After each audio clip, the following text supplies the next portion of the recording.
Hey guys, so several of you asked how to get these little pieces off that are decorative in the middle of the dresser. They have little tiny nails. I already removed the one below and then I got one side off. So what I do is I use these pliers. I don't know the name of them, so I'm not going to say what they are. So I'll get 100 messages saying that's not what they're called. So I'm just pulling that nail out. There it is. Little tiny nail. Make sure you keep that nail. And here's the little piece. And then you just put those in a little baggie and you'll have them for later. So again, it takes a little time, but you just gotta kind of put the alligator. It reminds me of an alligator opening up. See, that's why. Put it on there, wiggle it until you get one out, and then work on the next one, and then you saw me pull that off. So that's how you do it. It just takes a little power. And if that first thing doesn't work with these little vice grip wire cutter, not wire cutters, wrench, take this little, get the smallest little screwdriver. You get those little tiny ones you use for eyeglass repair, that's even better, and gingerly just go underneath and underneath and underneath. Do not go much pressure because it will break this piece and then you'll have to replace them, which is horrible to have to find that piece. So I used assistance of the,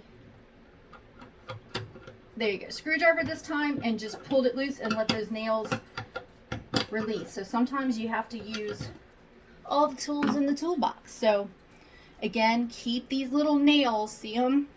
There.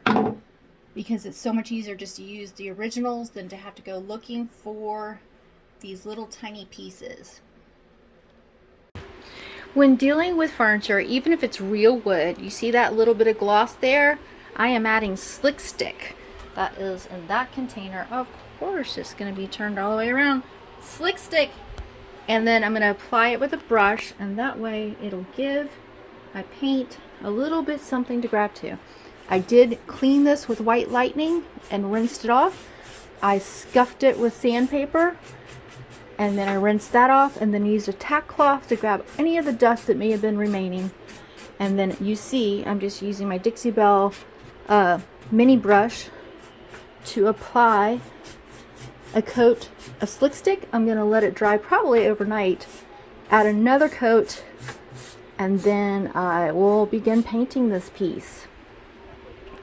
So Slick Stick, real wood, you can see that shine. That's why I'm adding Slick Stick. So I'm just going to take this very fine surf prep pad, and I'm just going to clean them back off. That's the Dixie Belle mud that I applied last night with my finger. Covering up those accent holes from the nails. Smooth and filled in. Now, you'll see in all three doors, they're filled in. And now I can paint, and I won't reapply those, I don't think. The decision was to reapply them or not. I can still reapply them because I can put the nails back in the holes, no problem.